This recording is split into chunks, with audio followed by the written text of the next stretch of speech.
তিনি যেভাবে মাঠে ময়দানে বাঘের মতো চিৎকার করেছেন, ঠিক একইভাবে পার্লামেন্টে তিনি বাঘের মতো গর্জন করেছেন। আলহামদুলিল্লাহ, আল্লামা সাঈদীর কারণে পার্লামেন্টে বিশিষ্ট প্রধান ছিল।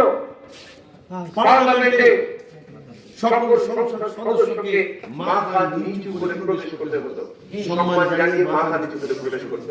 যেদিন তিনি প্রথমবারের মতো পার্লামেন্টে গিয়েছিলেন 1996 সালে, সেই দিনই তিনি সংসদে দাঁড়িয়ে বলেছেন, মাননীয় স্পিকার, কোন মুসলমান কোন মানুষের সামনে মাথা নত করতে পারে না, সুতরাং আমি তো আপনার সামনে মাথা নত করবই না, অন্য কাউকে করতে দেব না।